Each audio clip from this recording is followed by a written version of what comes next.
अब वाल्मीकि जी के आश्रम चुना तो क्या हुआ, वो गर्भवती थी और लौ कुश का जन्म दिया उन्होंने, यानी कि बिल्कुल साधना करते हुए पुत्रों का जन्म दिया है। इसका मतलब है कि गर्भ में जब बालक आए तो साधक बन जा और पति से अलग हो जा, यह सांकेतिक भाषा है। पति से दूर चल जा और साधना में मस्त हो जा, तो तुम्हारे पुत्र लौ कुश जैसे होंगे। संतों के शरण में चल जा, संतों के पास रहोगे तो मार्गदर्शन करेंगे, तुम्हारा रहन सहन स्वभाव बदल जाएगा, तब तुम लौ कुश का जन्म दे सकते हो, जो राम को भी हरा सकता है, जो राम के पूरी सेना को भी वशीभूत कर सकता है। तो ये सब केवल सांकेतिक भाषा है। मैं एक एक कांड को समझिए कि इस कांड से हमको क्या लेना है, क्योंकि बहुत बृहद है रामायण। वो 2-4 घंटे में केवल पढ़ा जाए तो, खूब तेज से पढ़ते हैं तो 24 घंटा लगता है। खूब तेजी से बगैर सोचे समझे अगर पढ़े, बिना बोले बतियाए तो 24 घंटे लगते हैं। तो हम लोग समझेंगे कि प्रथम कांड बाल कांड है, तो बाल कांड से हमको क्या लेना देना। बाल कांड क्या कह रहा है, बालक निर्विकार होता है, इसलिए सबसे पहले निर्विकार बन जाए। बाल कांड निर्विकारिता का द्योतक है। प्रथम कांड बाल कांड है, बालक सा निर्दोष बनोगे तो राम को प्रिय लगोगे। बालक के जैसा निर्दोष बन जाओगे तो राम को प्रिय लगोगे। बालक के समान निर्मोही हो जा। निर्दोष और निर्मोही, मोह नहीं होता है बालक को, किसी के यहाँ चल जाएगा, किसी की गोद में चल जाएगा, हंस लेगा, खा लेगा, कोई मोह नहीं होता है। निर्दोष होता है, निर्मोही होता है, निर्विकारी होता है, कोई विकार नहीं होता है बालक के पास। तो बाल कांड से हमको क्या सीख मिलती है, हमको निर्विकार बनना है, निर्मोही बनना है और निर्दोष बनना है, चाहे जैसे वो जिस विधान से बने। निर्दोष बनते हैं, निर्विकारी बनते हैं और निर्मोही बनते हैं, मोह नहीं, तो तुम्हारा शरीर अयोध्या बनेगा। अगर ऐसा करोगे तो तुम्हारा शरीर अयोध्या बनेगा, और शरीर अयोध्या बनेगा तो अयोध्या कांड प्रारंभ होगी। ये 3 काम करना है। तीनों काम, निर्दोष बनना है, निर्विरोधी बनना है, निर्मोही बनना है, निर्विकारी बनना है।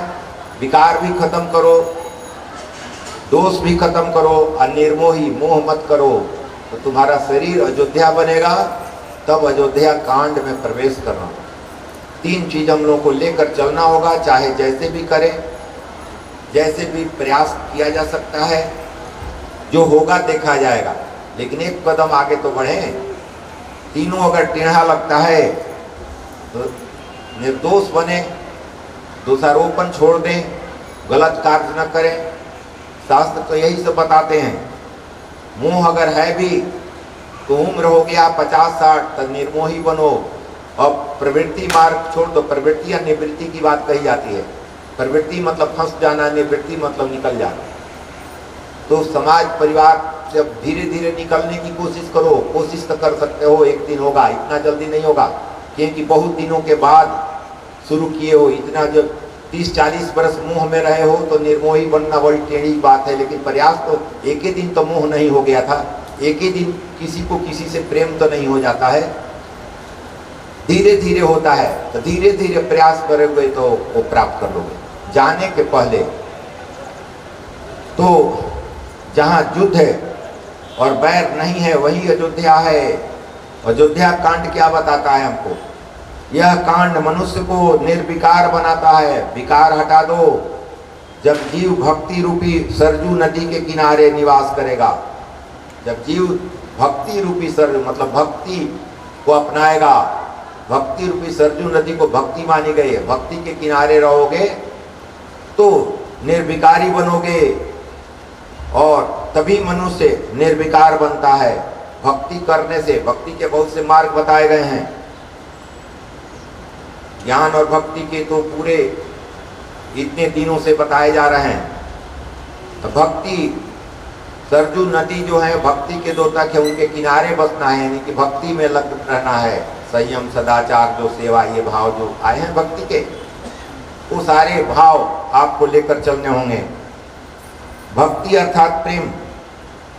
अयोध्या कांड प्रेम प्रदान करता है। भक्ति का मतलब होता है प्रेम। क्यों प्रेम होता है? क्योंकि प्रेम से भक्ति के द्वारा हमको निरोध करना है, भेद का निरोध करना है। ये अलग अलग है, ये औरत है, ये मर्द है, ये अपना है, ये पराया है, ये घोड़ा है, ये हाथी है, जो भेद बन गया है, ये भेद का निरोध करना है भक्ति के द्वारा। भक्ति भेद का निरोध करता है और ज्ञानी ज्ञान के द्वारा भेद का निरोध करता है। ये ज्ञानी सोचता है कि सब में तो आत्मा ही है, तो भेद किस बात की? ज्ञानी ये सोचता है कि सब में आत्मा है, ब्रह्म का ही अंश है, तो भेद नहीं। पंचभूत तो उसमें भी, हम में भी आत्मा, उसमें भी, हम में भी, इसलिए भेद नहीं है।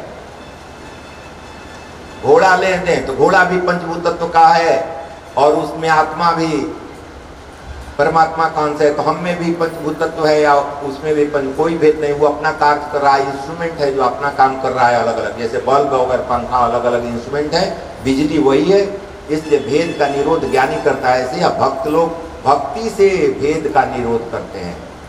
भेद का निरोध, भेद नहीं, सब एक ही हैं, सभी ब्रह्म के ही हैं। तो ये अब कहता है अरण्य कांड। अरण्य कांड से हमको क्या लेना है? निर्वासन बनना है, वैरागी बनना है, अलग हो जाना है, घर से अलग नहीं, मन से। वैरागी मन से बनना है, शरीर से नहीं। निर्वासन बनाता है। अरण्य कांड के मनन से वासना निर्मूल होती है। अरण्य कांड के अगर स्मरण करोगे तो वासना निर्मूल हो जाएंगी। जो भिन्न भिन्न तरह के व्यसन है, रामचंद्र जी क्या कहते, गिरुआ बस पहन लिए थे, कुछ ले नहीं गए थे घर से, सारी सामग्री छूट गई थी। यानी कि वैरागी बन जा, तुमको अब किसी चीज की आवश्यकता नहीं है, निर्मूल होनी चाहिए। जिससे पहले तपस्या की होगी, भोग के प्रसंग में संयम और सावधानी से काम लेगा। तपस्या करने के बाद जो भोग होते हैं, उस भोग के प्रसंग में संयम और सावधानी से काम लेगा। जैसे मैंने बताया कि खाना खा रहे हो तो संयम और सावधानी रखो कि वही खा रहा है, तो ये भक्ति बन जाएगी। नहा रहे हो तो मैं नहीं, वो है तभी तो नहा रहे हैं, तो वो भक्ति बन जाएगी। जो कार्य करो, अरे ये मेरे द्वारा तो हो नहीं रहा है, वो निकल जाएगा तो ये कार्य नहीं होगा, तो वही कर रहा है। और जहाँ दिमाग में आया अहंकार खत्म हुआ कि वही कर रहा है, उसी के कारण हो रहा है, तो ये भक्ति बन जाएगी। ये भावना ही भक्ति बन जाएगी और ये भक्ति तुमको मुक्त कर देगा, निष्काम भक्त हो जाएगा। तुम्हारा कर्म जो है निष्काम हो जाएगा, क्योंकि हम अपने लिए करने वाले हैं, तो वही कर रहा है, अपने लिए कर रहा है, हम करेंगे तो ये भक्ति बन जाएगी, निष्काम कर्म हो जाएगा। वनवास से विश्वास हो जाता है कि भगवान के सिवाय अपना और कोई नहीं है। जब वन में जाओगे, खाने पीने की दिक्कत होगी, सारा चीज मिलेगा नहीं, एकांत रात्रि, अंधेरी रात, अकेले पड़ोगे तो बुझाएगा कि भगवान के अलावे अब कोई नहीं है हमारा, तो भगवान पर भरोसा ही है। वनवास से विश्वास जगता है। सारी सामग्री है तब तो विश्वास है, सब कुछ खाने के लिए वही है, तो क्या करना है? जब कुछ नहीं रहे तब न भगवान पर प्रभु जपते ना। इसीलिए वैरागी लोग क्या करता है, 5 घर में मांगेगा, 5 घर में अगर नहीं मिला खाना तो 6ठा घर में नहीं मांगेगा। वो ये मान लेता है कि प्रभु की इच्छा है कि आज तू उपवास करना, तो मैं उपवास ही कर लूँगा। वो अपने नियम पर चलते हैं, 6ठा घर में नहीं मांग सकते। थोड़ा मिला है, ज़्यादा मिलेगा तो लेंगे नहीं, और थोड़ा सा मिलेगा तो मांगेंगे नहीं। 5 घर का नियम बना लिया, 5 घर में मांगूंगा, जो मिलेगा खा लूंगा। अगर एक एक घर में खाने भर मिल गया तो वजह से लौट जाएंगे, 2 घर में मिला है वहां से लौट जाएंगे, 5 घर से अगर नहीं मिला तो वो लौट जाएंगे। नहीं, प्रभु की इच्छा है कि आज तू उपवास कर, तो मैं भजन करूंगा, आज जल ही पे कर रहूंगा। ऐसे संकल्प होते हैं मांगने वाले के। ऐसा नहीं कि दिन भर मांग रहे हैं, इकट्ठा कर रहे हैं ना, ये नहीं चलेगा। अरण्य कांड हमें वासना से रहित बनाता है। ये अरण्य कांड का होता है। जब बाहर चले जाओ तो कोई सामग्री नहीं मिले, खाने की रसना अपने बस में हो जाएगी। अरे मिर्च मसाला मिलेगा ही नहीं, फल फूल फंड मूल मिलेगा, खा लोगे तो वासना स्वतः व्यसन तुम्हारा समाप्त हो जाएगा। इसलिए अरण्य कांड का महत्व है व्यसन समाप्त करने के लिए। किष्किंधा कांड, जीव को ईश्वर से मैत्री होती है। किष्किंधा कांड में जीव को ब्रह्म से मैत्री होती है, सुग्रीव को ब्रह्म से मिलते हैं, यानी कि किष्किंधा कांड में जीव को ईश्वर से मैत्री होती है। इस कांड में जीव और भगवान के मैत्री का वर्णन है।